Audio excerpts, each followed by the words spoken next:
ألم تر إلى الذين أوتوا نصيبا من الكتاب يدعون إلى كتاب الله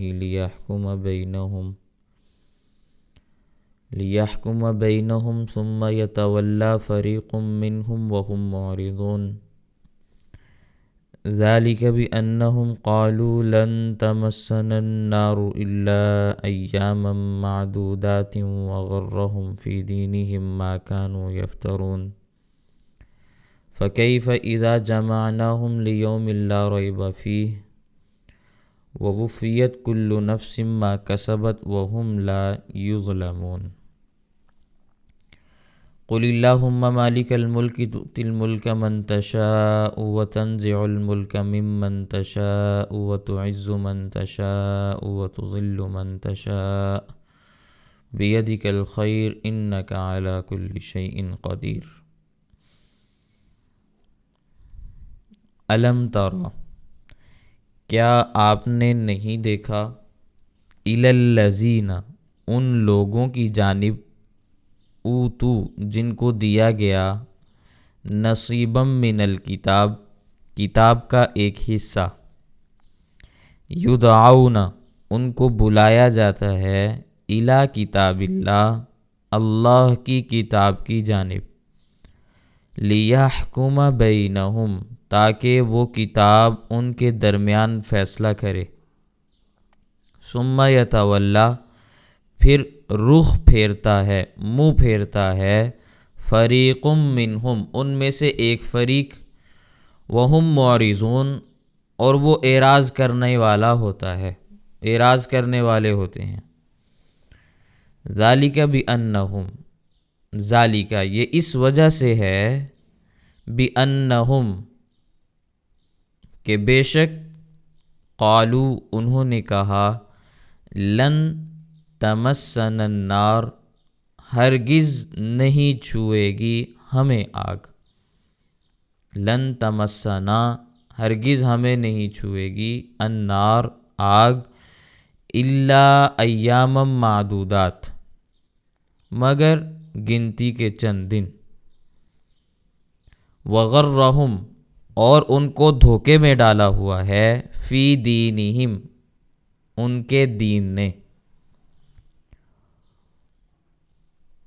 ما کانوا یفترون جو چیز انہوں نے گھڑی ہوئی ہے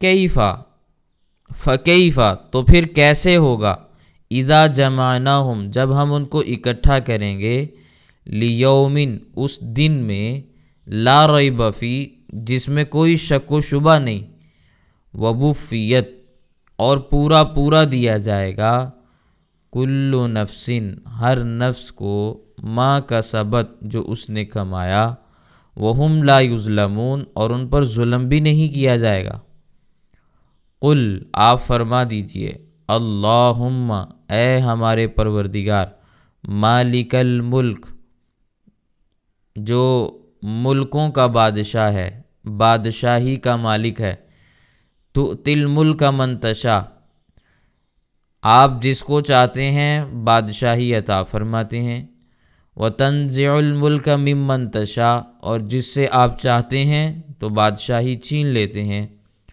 وتعز من تشاء جس کو آپ چاہتے ہیں عزت دے دیتے ہیں وتذل من تشاء جسے آپ چاہتے ہیں آپ ذلیل کر دیتے ہیں بیدک الخیر آپ کے ہاتھ میں ساری کی ساری بھلائیاں ہیں انک علی کل شیء قدیر اور بے شک آپ ہر چیز پر قادر بھی ہیں۔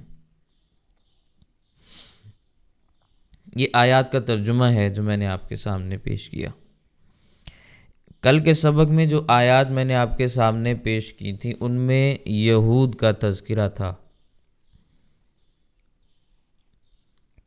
ان ظالموں نے پیغمبروں اور ان کے مخلص ساتھیوں کو شہید کیا۔ یہ پہلے یہودیوں کا حال تھا کہ وہ اپنے اپنے انبیاء اور رسولوں کو قتل کر دیا کرتے تھے، شہید کر دیتے تھے۔ اب وہ یہودی جو نبی کریم صلی اللہ علیہ وسلم کے زمانے میں موجود ہیں، ان کو یہ واقعات بیان کر کے بتلایا جا رہا ہے، سمجھایا جا رہا ہے کہ جس طرح تمہارے آباء و اجداد یہودیوں نے اللہ کے احکامات کو پس پش ڈالا، ان کو ٹالتے رہے، اپنی مرضیاں کرتے رہے، تو تمہارا بھی وہی حال ہے، تم بھی ویسے ہی ہو۔ معاملہ یہ پیش آیا کہ خیبر میں ایک اونچے خاندان کے مرد اور ایک اونچے خاندان کی عورت نے آپس میں زنا کیا، اور وہ دونوں شادی شدہ بھی تھے۔ ان کے بڑوں نے اس معاملے کو دبایا، لیکن عوام نے شور مچایا کہ اگر ہم سے غلطی ہو جائے تو ہمیں تو کوئی معاف نہیں کرتا، جب یہ بڑے لوگوں سے کام ہو جائے تو ان پر پردہ ڈالا جاتا ہے۔ تو عوام نے اس کو اتنا اچھالا کہ بڑے لوگ وڈیرے جو تھے وہ مشورہ کرنے کے اوپر مجبور ہو گئے۔ چنانچہ پھر ان کے مذہبی اور سیاسی وڈیرے سارے مل کے بیٹھے، مشورہ کیا کہ تورات کے احکامات کے مطابق تو دونوں کو رجم کرنا پڑے گا، کیونکہ دونوں شادی شدہ ہیں۔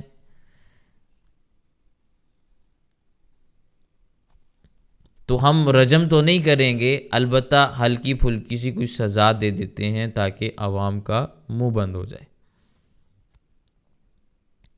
تو آپس میں بیٹھے ہوئے تھے، کہنے لگے جی یہ گھر کی بات ہے، ہم سب جانتے ہیں کہ محمد صلی اللہ علیہ وسلم اللہ کے سچے پیغمبر ہیں،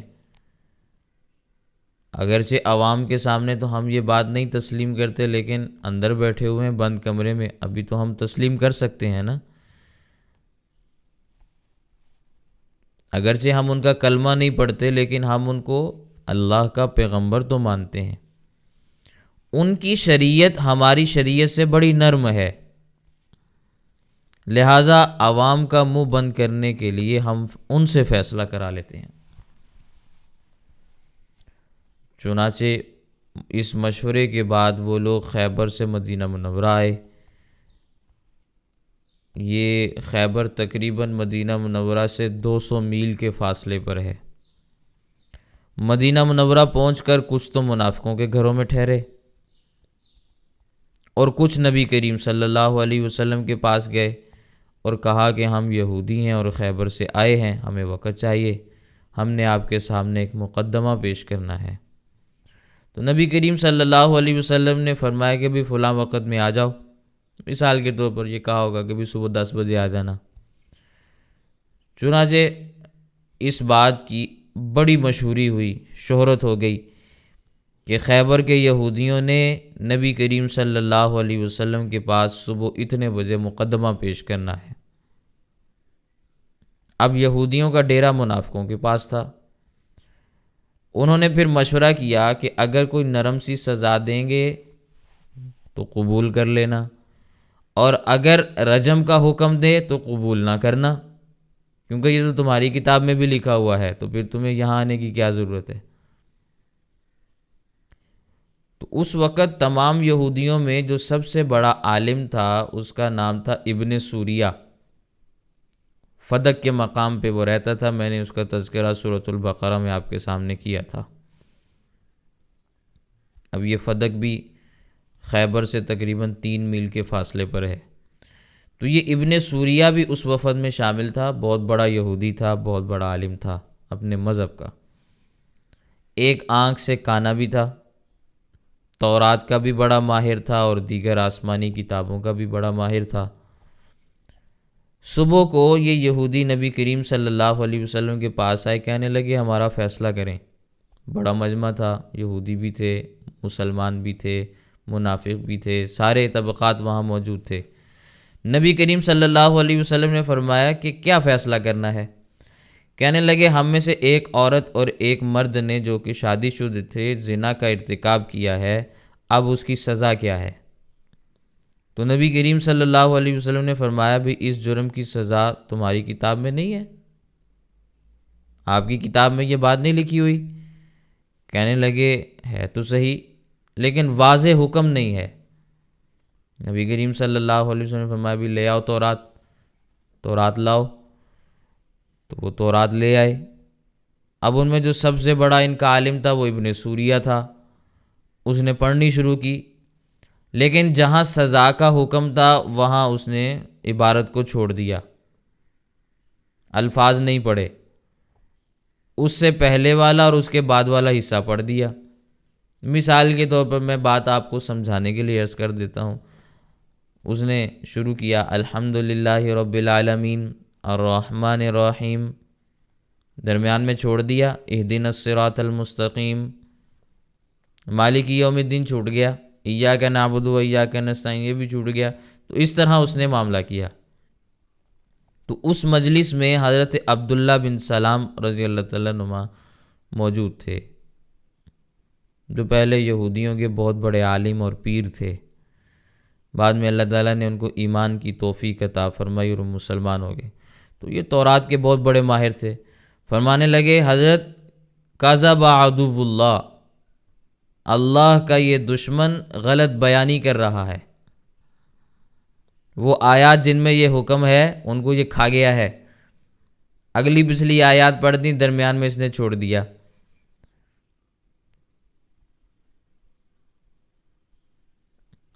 تو پھر حضرت عبداللہ بن سلام رضی اللہ تعالیٰ عنہ نے تورات اس کے ہاتھ سے پکڑی، خود پڑھ کر سنائی، اس میں زنا کی سزا رجم موجود تھی۔ تو نبی کریم صلی اللہ علیہ وسلم نے فرمایا کہ بھی تم نے میرے سامنے مقدمہ پیش کیا، اس جرم کی سزا تو تورات میں موجود ہے، میری شریعت کے اندر بھی رجم ہے، لہٰذا میں دونوں کے رجم کا فیصلہ کرتا ہوں۔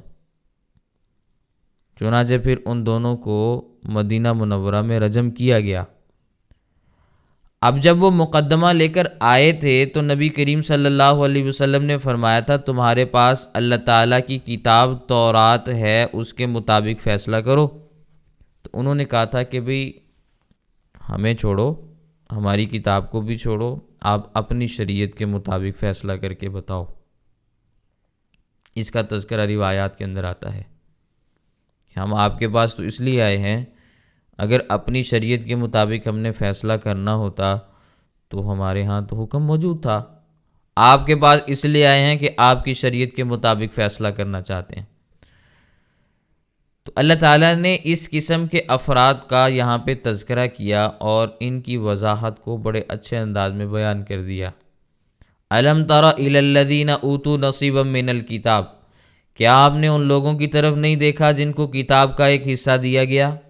یدعون الی کتاب اللہ، ان کو اللہ کی کتاب کی طرف بلایا بھی جاتا ہے۔ تورات بھی اللہ کی کتاب ہے نا، اس پر فیصلہ کر لیا جاتا، اس میں فیصلہ موجود تھا۔ لیحکم بینہم، تاکہ وہ کتاب فیصلہ کر دے ان کے درمیان۔ ثم یتولی فریق منہم، ایک گروہ ان میں سے وہ منہ پھیرتا ہے، اعراض کرتا ہے، رخ پھیرتا ہے، بھاگتا ہے۔ وہم معرضون، حالانکہ وہ سارے کے سارے لوگ ہی اعراض کرنے والے ہیں، رخ پھیرنے والے ہیں، سبھی کی ایسی عادت ہے، لیکن ابھی تو ایک معاملہ پیش آ گیا نا، اس لیے بعض لوگوں کا وہاں پہ تذکر آ گیا۔ حالانکہ تورات ان کی مرکزی کتاب ہے، انہوں نے اپنی مرکزی کتاب سے اعراض کیا، گریز کیا، حالانکہ اس میں رجم کا حکم بھی موجود تھا، لیکن رجم سے پھر بھی نہ بچ سکے، بیچارے پھنس گئے، اب کہاں جاتے، لوگوں میں مشہوری بھی ہوگی۔ تو منافقوں کا خیال بھی ساتھ نہ دیا، انہوں نے بھی نہ دیا، اور معاملہ ان کا بن نہ سکا، نتیجتاً ان کو پھر وہاں پہ رجم کیا گیا۔ تو جب یہ لوگ واپس آئے، واپس آ کے کہنے لگے وہاں جانے کا کیا فائدہ ہوا، شرمندہ بھی ہوئے، سزا بھی بھگتی، اس سے بہتر تھا کہ یہیں پر اپنی کتاب کے مطابق فیصلہ کر لیتے، کیونکہ عوام تو عوام ہی ہوتے ہیں، چاہے کسی بھی طبقے کی ہوں، وہ کب معاف کرتے ہیں۔ تو وہ ڈیرے کہنے لگے کوئی بات نہیں، ہم گناہ کریں گے بھی تو 7 دن 40 دن دوزخ میں رہیں گے، پھر نکل جائیں گے۔ بقول ان کے 7 دن اس لیے کہ اللہ نے اس پوری کی پوری کائنات کو 7 دنوں کے اندر بنایا، پوری کائنات کو جو تخلیق کیا گیا، قرآن کریم میں بھی اس کا تذکر آتا ہے۔ اور پھر دنیا کی جو کل زندگی ہے وہ بھی تورات کے نظریے کے مطابق 7,000 سال ہے، تورات کے نظریے کے مطابق۔ تو کہنے لگے ہر 1,000 سال کے بدلے میں ہم ایک دن جہنم میں گزاریں گے، اس کے بعد ہم نکل جائیں گے، تو ہم 7 دن دوزخ میں رہیں گے، اس سے زیادہ تو نہیں رہتے۔ 40 دن کا نظریہ اس لیے بنایا، کہنے لگے کہ بھئی ہمارے بڑوں نے 40 دن بچھڑے کی پوجا کی تھی، لہٰذا اس جرم کی وجہ سے ہم 40 دن دوزخ میں رہیں گے، پھر باہر نکل آئیں گے۔ یہ بھی ایک عجیب و غریب قسم کی ان کی توجیہ تھی کہ بچھڑے کی پوجا کسی اور نے کی، سزا کسی اور کو ملی۔ عجیب بات ہے بھئی، دنیا کی کل زندگی 7,000 سال ہے، کیا یہودی 7,000 سال رہیں گے؟ ہر یہودی تو 7,000 سال نہیں رہے گا نا، کوئی بھی نہیں رہے گا، 1,000 سال بھی نہیں گزار سکتا کوئی۔ تو 7,000 سال کے بدلے میں ہر 1,000 سال کے بدلے میں کیسے جہنم ہے؟ تو 7 بھی نہیں بنتا، 40 بھی نہیں بنتا، کسی اعتبار سے بھی نہیں بنتا۔ تو بہرحال یہ ان کے نظریات تھے۔ اسی طرح کے نظریات عیسائیوں نے بھی بنائے کہ عیسیٰ علیہ السلام ہمارے نجات دہندہ ہیں، وہ ہماری طرف سے سولی پر لٹکا دیے گئے ہیں، وہ ہمارے گناہوں کا کفارہ ہو گئے ہیں۔ اب معاملہ یہ ہے کہ بھئی گناہ تم کرو 2,000 سال کے بعد آج کے زمانے میں، اور تمہارے گناہوں کا کفارہ عیسیٰ علیہ السلام 2,000 سال پہلے ایک سولی پہ چڑھ گئے۔ عجیب منطق ہے بھئی، یہ بھی بات سمجھ میں نہیں آتی۔ تو اللہ تعالیٰ نے قرآن کریم میں اس قسم کے باطل نظریات کی تردید فرمائی ہے، رد کر دیا ہے۔ سورۃ الانعام میں واضح طور پر اعلان موجود ہے، لا تزر وازرۃ وزر اخری، کوئی کسی دوسرے کا بوجھ نہیں اٹھائے گا، ہر ایک نے اپنے کیے کو بھرنا ہے، جو خود کرے گا کل جواب دے گا، کوئی کسی کا بوجھ نہیں اٹھائے گا۔ تو اللہ تعالیٰ فرماتے ہیں کہ میرے احکام سے یہ لوگ اس لیے اعراض کرتے ہیں کہ ذالک بانہم قالوا، اس وجہ سے کہ بے شک یہ لوگ کہتے ہیں لن تمسنا النار الا ایاما معدودہ،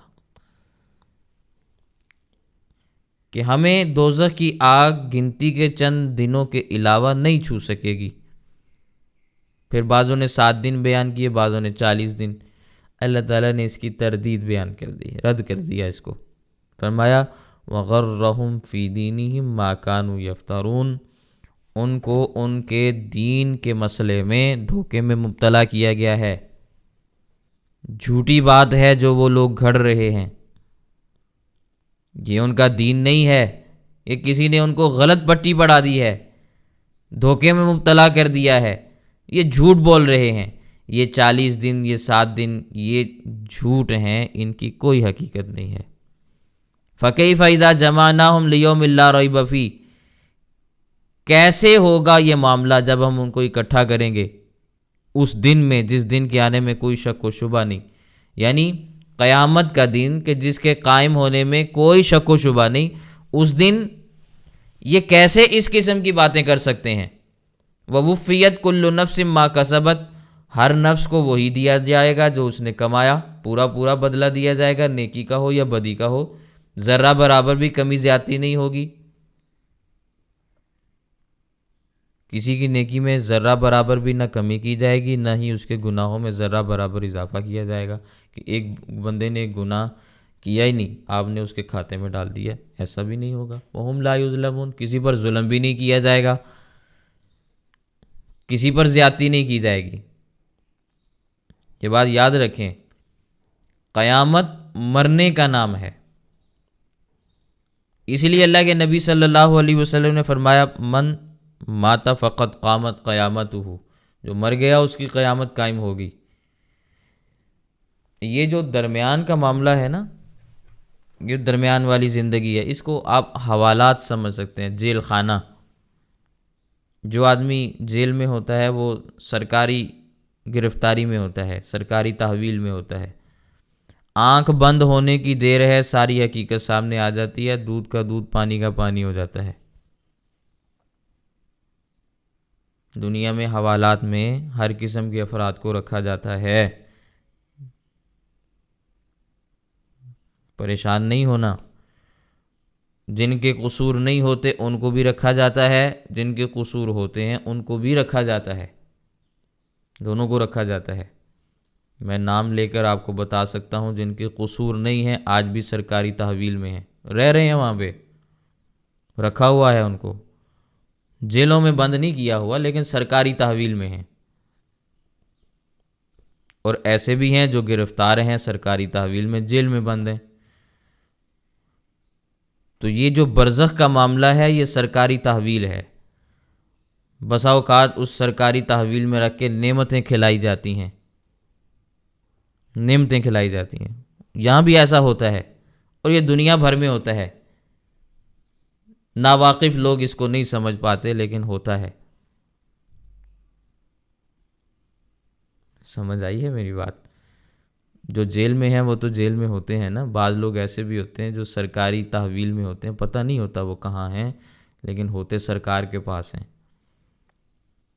تو وہ سرکار ان کی آؤ بھگت کر رہی ہوتی ہے، ان کو کھلا پلا رہی ہوتی ہے، وقت آنے پر ان کو تیار کر کے میدان میں اتارا بھی جاتا ہے۔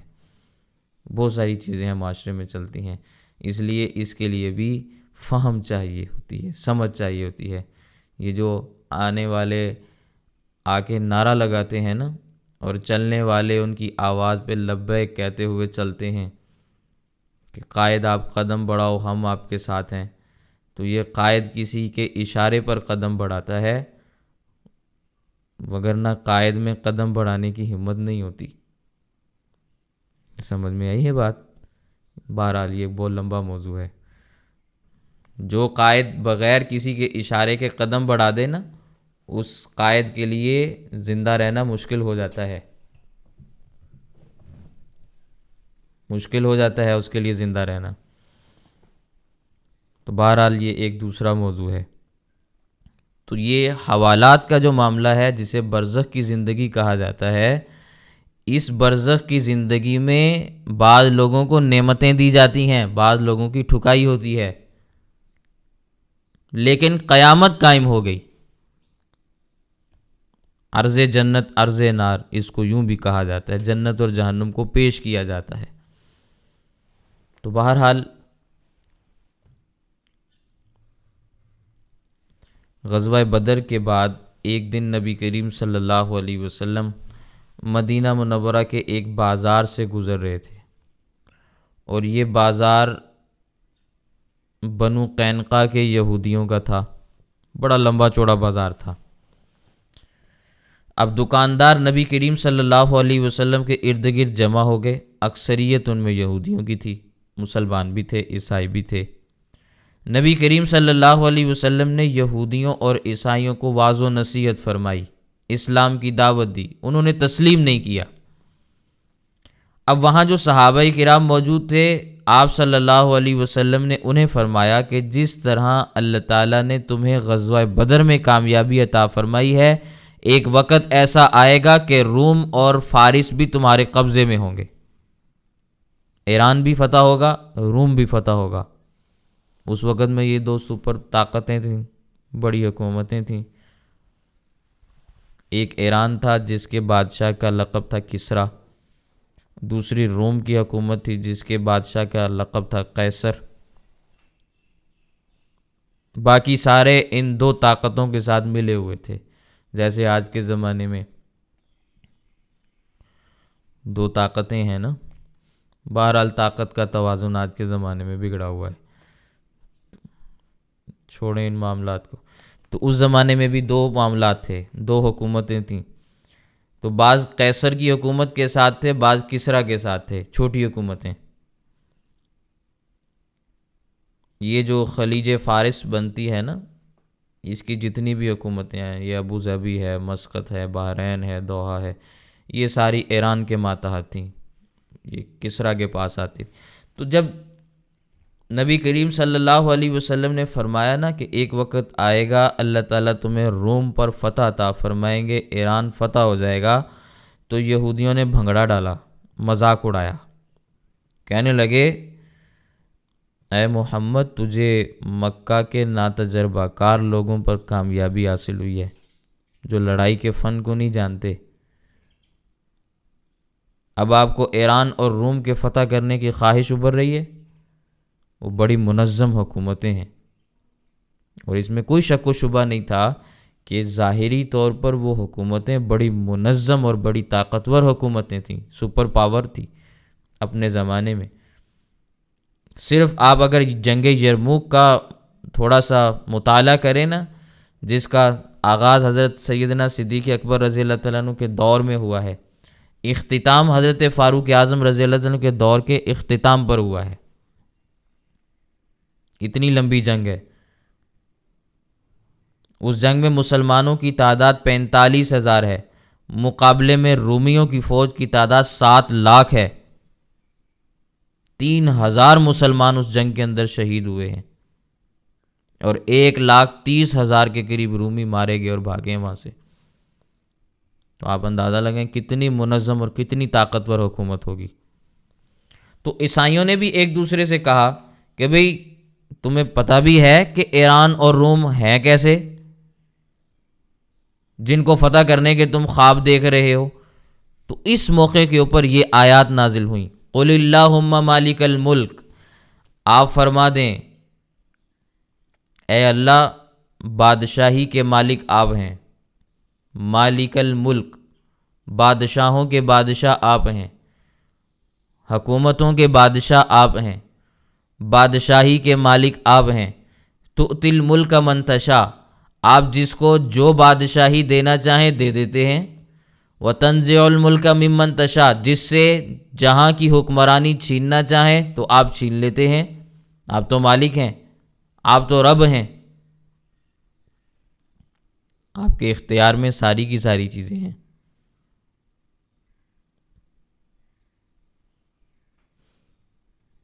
یہ برطانیہ کا وزیر اعظم تھا، یہ جب ہندوستان پر انگریز کی حکومت تھی، تو نام ابھی میرے ذہن میں نہیں آ رہا اس کا کیا نام تھا، بہرحال وہ بڑا سخت قسم کا آدمی تھا، لوگ اس کو مرد آہن بھی کہا کرتے تھے، مرد لوہے کا مرد۔ اس نے ایک تقریر کی اور اس میں ہندوستانیوں کو اس نے ڈراتے ہوئے کہا تھا کہ بھئی ہمارے ساتھ ٹکر نہ لینا، ہمارے پاس اتنی قوت اور طاقت ہے کہ اگر آسمان بھی ہمارے اوپر گرنا چاہے تو ہم اپنی سینگوں کی نوک کے اس کو روک لیتے ہیں۔ یہ اس کے الفاظ ہیں اس کی تقریر کے۔ لیکن معاملہ کیا ہوا، اس کے بعد حالات ایسے بدلے کہ مجبوراً ان کو ہندوستان چھوڑنا پڑا۔ ارادہ نہیں تھا چھوڑنے کا، لیکن چھوڑنا پڑا۔ اور وہ برطانیہ جس کی حکومت میں سورج نہیں ڈوبتا تھا، وہ ایک جزیرے کے اندر سمٹ کر رہ گیا۔ یوں اللہ تعالیٰ بادشاہی چھین لیتے ہیں جس سے چاہتے ہیں۔ اسی طرح ایران کے بادشاہ تھے رضا شاہ پہلوی، یہ اس علاقے کے اندر امریکہ کا تھانے دار تھا، ان کے مفادات کا محافظ تھا۔ یہ پاکستان بننے کے لیے تقریباً 2-3 سال بعد کا واقعہ ہے، میں نے پہلے بھی یہ بات آپ کے سامنے عرض کی۔ ہمارے صحافیوں میں سے کسی نے یہ لکھ دیا، شاہ ایران نے کہا، یہ جملہ لکھا، شاہ ایران نے کہا۔ تو ایرانی سفارت خانوں نے اس صحافی کو، اس اخبار کو نوٹس بھیجا، اور وہ نوٹس بھی باقاعدہ ہمارے پاکستان کے اخبارات میں شائع ہوا کہ اس نے ہمارے بادشاہ کو شاہ ایران لکھ کر ہمارے بادشاہ کی توہین کی ہے۔ وہ شاہ ایران نہیں، وہ شہنشاہ ایران ہے، وہ اس قسم کا آدمی تھا۔ معذرت کرو، اپنی غلطی کا اعتراف کرو، وگرنہ مقدمہ بھگتنے کے لیے تیار ہو جاؤ۔ اخبارات والوں نے معافی مانگی کہ ہم سے غلطی ہو گئی ہے، آئندہ ہم شہنشاہ ایران لکھیں گے۔ سمجھ آ رہی ہے میری بات؟ اور یہ بات بھی میں نے پہلے بھی عرض کی تھی، دوبارہ سمجھیں۔ پاکستان میں آج بھی 2 سفارت خانے بہت تیز ہیں، ایک امریکہ کا اور دوسرا ایران کا۔ اتنا تیز کسی اور ملک کا سفارت خانہ کام نہیں کرتا جتنا تیز ان 2 ملکوں کے کام کرتے ہیں۔ لیکن پھر بھی وقت آیا لوگ مخالف ہوئے، قوم نے اس کو رد کیا۔ جو دوسرے ملک کے لوگوں کو دھمکیاں دیا کرتے تھے، اپنے ملک سے ان کو بھاگنا پڑا، اپنے ملک سے ان کو بھاگنا پڑا، اور ایسا بھاگے کہ جہاز کے اوپر سوار ہو کر ملکوں سے گزرتے، بھیک مانگتے کہ بھی ہمیں یہاں ٹھہرنے دو۔ ملک ان کو اترنے کی اجازت نہیں دیتے تھے، رکنے کی اجازت نہیں دیتے تھے۔ پھر بالآخر مصر پہنچ کر اس نے وہاں پہ پڑاؤ ڈالا، وہیں پہ وہ مر گیا بیچارہ۔ تو اللہ تعالیٰ ملکوں کا بادشاہ ہے، جس کو بادشاہی دینا چاہے دے بھی دیتا ہے، چھیننا چاہے تو چھین بھی لیتا ہے۔ سمجھ میں آئی ہے بات؟ تو یہ رضا شاہ پہلوی کے بعد یہ پھر خمینی کا انقلاب آیا تھا ایران کے اندر، جس کو لوگ اسلامی انقلاب کہتے ہیں، حالانکہ اسلامی انقلاب نہیں ہے۔ اس کے بعد اس نے سب سے پہلے اپنے اتحادی سنی علماء کا قتل عام کرایا ہے، جو اس تحریک کے اندر لوگ پہچان نہیں پاتے نا کہ ہمارے ساتھ چلنے والا کون ہے، یہ کل کو ہمارے ساتھ کرے گا کیا۔ تو جن لوگوں نے اس تحریک کا ساتھ دیا، انہی کا راتوں رات قتل عام کرایا گیا۔ پہلے سنی علماء کا قتل عام ہوا، پھر اہل سنت کی مساجد شہید ہوئیں، وہاں بلڈنگیں بنائی گئیں مساجد شہید کر کے۔ تہران کے اندر 5 لاکھ سے زائد مساجد تھیں اہل سنت کی، آج جا کے گن کے دیکھیں کتنی ہیں، گننے سے بھی 1-2 نظر آتی ہیں، کہیں آپ کو مل جائے، وگرنہ وہ بھی نہیں ہے۔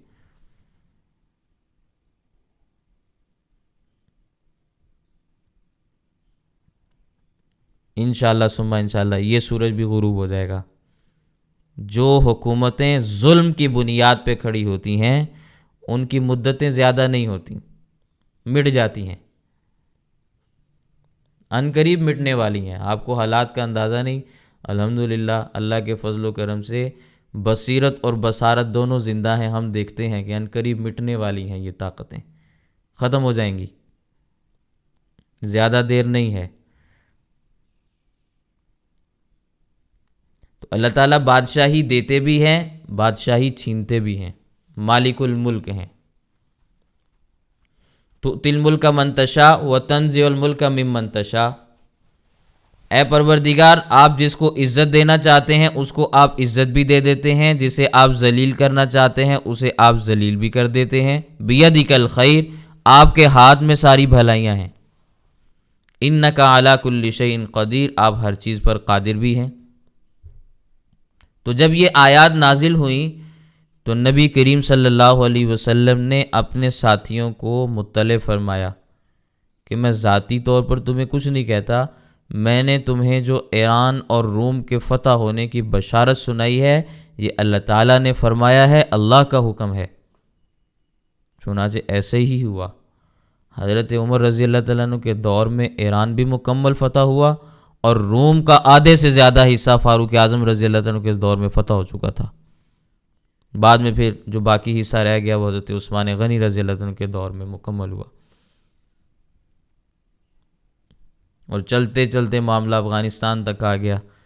اس کا بھی ایک بہت بڑا علاقہ حضرت عثمان غنی رضی اللہ عنہ کے دور میں فتح ہو گیا تھا، اور وہاں کی ساری قومیں پھر مسلمان بھی ہوئیں۔ حضرت شاہ انور شاہ صاحب کاشمیری نور اللہ مرقدہ وہ فرمایا کرتے تھے، دنیا میں 3 قوموں کی نظیر نہیں ملتی، مثال نہیں ملتی۔ ایک عرب ہیں کہ جب وہ مسلمان ہوئے تو پھر ان میں کوئی کافر نہیں ملتا تھا، ورنہ سارے ہی کافر تھے۔ آج کے زمانے کی بات اور ہے، یہ اسلام کے زمانے کی، عروج کے زمانے کی بات ہے۔ جب اسلام عربوں میں پھیلا تو ایسا پھیلا کہ کوئی عرب پھر ڈھونڈنے سے بھی کافر نہیں ملتا تھا، جو بھی عرب ہوتا وہ مسلمان ہوتا، ایسا اسلام پھیلا۔ پھر دوسری قوم ترکوں کی تھی کہ ترک جب مسلمان ہوئے تو پھر ڈھونڈنے سے بھی ان میں کافر نہیں ملتا تھا، وہ ایسے مسلمان ہوئے۔ پوری کی پوری قوم من حیث القوم مسلمان تھی، جن کے پاس خلافت بھی رہی، اسلام کا جھنڈا بھی ان کے پاس تھا، سارے کے سارے یورپ کے اوپر اسلام کی حکومت کرنے والا خلافت عثمانیہ کا لمبردار آج ترکی ہے. تو ڈھونڈنے سے بھی ان میں کافر نہیں ملتے تھے. لیکن پھر حالات بدلتے ہیں نا، تو بدلے حالات بدلتے رہتے ہیں. پھر تیسری قوم تھی افغانوں کی. افغان بھی ایسے مسلمان ہوئے کہ پھر ان میں کوئی کافر نہیں ملتا تھا. ایسے مسلمان ہوئے، غیرت مند قوم. لیکن معاملات کہاں سے بگڑے؟ جب روس آیا ہے. حضرت مولانا سید حسین احمد مدنی رحمہ اللہ بخاری شریف کا سبق بیان کر رہے تھے، سبق پڑھا رہے تھے، تو کسی نے اخبار کا تراشا دیا کہ ظاہر شاہ نے روس کی پیشکش کو قبول کر لیا ہے. ظاہر شاہ ایران اس کا افغانستان کا حکمران تھا، اور پیشکش کیا تھی کہ ہم اپنے خرچے پر تمہارے ہاں کالج اور یونیورسٹی بنائیں گے، اور ان میں پڑھانے والے پروفیسر اور استادوں کی تنخواہ بھی ہم دیں گے، بس ہمیں بنانے دو وہاں پہ. دوسرا اس کا جو پیشکش کا حصہ تھا وہ یہ تھا کہ تمہارے طلباء ہم اپنے ملک روس کے اندر مفت پڑھائیں گے، تم اپنے لوگوں کو بھیجو، لڑکوں کو بھیجو، بچوں کو بھیجو تعلیم حاصل کرنے کے لیے. یہ آج افغانوں کے اندر جتنا بگاڑ ہے یہ اس کے بعد کا ہے، جتنا بگاڑ ہے اس کے بعد کا ہے. تو حضرت مدنی رحمہ اللہ سبق پڑھاتے ہوئے رونے لگ گئے، کہنے لگے ظاہر شاہ تو نے بڑی نادانی کی، بڑی نادانی کی. وہاں سے اساتذہ آئیں گے تمہارے بچوں کو کفر پڑھائیں گے، اور اگر کافر نہ بنا سکے تو کافروں جیسا بنائیں گے. پھر وہی ہوا نا، پھر وہی ہوا. آج کے افغانستان کے حالات، ابھی تو ماشاءاللہ بڑی حد تک تبدیلی آ چکی ہے. میں ابھی بھی وہاں کے ان وزراء کو جانتا ہوں، میری ملاقاتیں ہیں. ابھی بھی وہاں کے جو وزارت تعلیم کے منسٹر ہیں میں ان سے ملا ہوں. تو میں ایک تعلیمی ادارے میں ان کے ساتھ گیا، بہت بڑا تعلیمی ادارہ تھا. وہاں خواتین تھیں، اور ملکوں کی خواتین تھیں، کسی ایک ملک کی نہیں تھیں. تو اس ادارے کی انتظامیہ نے ان سے کہا کہ بھی آپ ان خواتین کے سامنے بیان کریں. تو انہوں نے پشتو میں بیان کیا. وزارت تعلیم کے جو چیف منسٹر ہیں، میں ان کی بات عرض کر رہا ہوں. نگاہیں جھکی ہوئی تھیں، خواتین سامنے بیٹھی ہوئی ہیں، کسی کو ویڈیو بنانے کی، تصویر بنانے کی بھی اجازت نہیں تھی. اور جب ان منسٹر صاحب سے یہ کہا گیا کہ آپ اپنے ملک کی بچیوں کو پڑھنے کے لیے یہاں بھیجیں، انہوں نے کہا ہرگز نہیں بھیجیں گے، ہرگز نہیں بھیجیں گے. یہاں کا تعلیم یافتہ طبقہ وہاں لے جائیں، انہوں نے کہا ہرگز نہیں آنے دیں گے. تم نے جو بات سمجھنی ہے وہ سمجھو، ہمیں نہ سمجھاؤ. تو جب تک اس موقف کے اوپر وہ کھڑے رہیں گے ان کی ملت سدھر جائے گی. اس موقف کے اندر ان کے ہاں تبدیلی آ گئی تو جیسے پہلے حالات خراب ہوئے تھے دوبارہ ہو جائیں گے. جو ہماری قوم کی صورتحال ہے، اس کی صورتحال میں بگاڑ کا سب سے بڑا ذمہ دار ہمارا تعلیمی نظام ہے، جس میں ہم اپنے بچے کو داخل کرتے ہیں، پڑھاتے ہیں، اور اس کی نشو و نما جس تعلیمی نظام میں کرتے ہیں، اس تعلیمی نظام کو پڑھنے کے بعد، سمجھنے کے بعد 10 سال کا بچہ بھی خدا کے بارے میں ایسے شکوک و شبہات بیان کرتا ہے کہ 80 سال کے بابے نے 80 سال کی عمر کے دوران بھی کبھی وہ شبہ نہیں سنا ہوگا. یہ ہمارا تعلیمی نظام ہے. بہرحال اس پر بہت ساری باتیں سمجھنے والی ہیں، سمجھانے والی ہیں، لیکن قوم کے بڑوں کو جب تک یہ بات سمجھ میں نہیں آئے گی چھوٹے کیسے سمجھیں گے؟ بڑے لوگوں کو بات سمجھ میں نہ آئے تو چھوٹے کیسے سمجھیں گے؟ لوگ کہتے ہیں ہماری مجبوری ہے. مجبوری نہیں ہے، ہم کسی بھی سٹیپ کو اٹھانے کے لیے تیار نہیں ہیں. ہمارے اندر اتنی سکت موجود نہیں ہے کہ ہم قدم اٹھا سکیں. یہ قدم نہ اٹھانا ہماری سب سے بڑی ذلت و رسوائی ہے. جس دن ہم نے قدم اٹھا لیا کامیاب ہم بھی ہو جائیں گے، بے شک ہمیں اس میں پھر مشکلات کا سامنا کیوں نہ کرنا پڑے، لیکن قدم وہی اٹھاتا ہے جو مشکلات کو برداشت کرنے کے لیے تیار ہوتا ہے، ہم اس کے لیے تیار نہیں۔ اس لیے غیروں کا بنایا ہوا تعلیمی نظام ہمارے ہاں بہت اچھے انداز میں چل رہا ہے، اور وہ اپنے اس تعلیمی نظام میں بہت کامیاب ہیں۔ ناکامی تو ہماری ہے، بچے ہمارے خراب ہو رہے ہیں، ماحول ہمارا بگڑ رہا ہے، دین سے دور ہم ہو رہے ہیں۔ ان کا تو فائدہ ہی فائدہ ہے، پیسے بھی ان کو مل رہے ہیں، ان کا تعلیمی نظام بھی چل رہا ہے، ان کی ساری چیزیں پوری ہو رہی ہیں، ہماری ساری چیزوں کے اندر کمی آ رہی۔ یہ سمجھنے والا مسلمان جس دن سمجھے گا اس دن اس کو صورتحال کا اندازہ ہوگا، اور پھر وہ ذرا اپنی رفتار کے اوپر غور و فکر کرے گا، اپنی مسلمانی کو ذرا پھر وہ چیک کرے گا، پھر اسے بات سمجھ میں آئے گی کہ ہم نے کیا کیا، کیسے اپنے پاؤں کے اوپر ہم نے کلہاڑی ماری۔ تو بہرحال اللہ تعالیٰ سمجھنے کی توفیق عطا فرمائے۔ تو یہ کچھ گزارشات ہیں جو میں نے عرض کی ہیں۔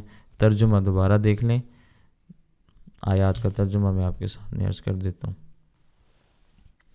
الم تر الی الذین اوتوا نصیبا من الکتاب، الم تر کیا آپ نے دیکھا نہیں، الی الذین ان لوگوں کی طرف، اوتو جن کو دیا گیا، نصیبا من الکتاب کتاب کا ایک حصہ، یدعون الی کتاب اللہ ان کو بلایا جاتا ہے اللہ کی کتاب کی جانب، لیحکم بینہم تاکہ وہ ان کے درمیان فیصلہ کر دے، ثم یتولا پھر منہ پھیرتا ہے، فریق منہم ان میں سے ایک فریق، وہم معرضون اور وہ اعراض کرنے والے ہوتے ہیں۔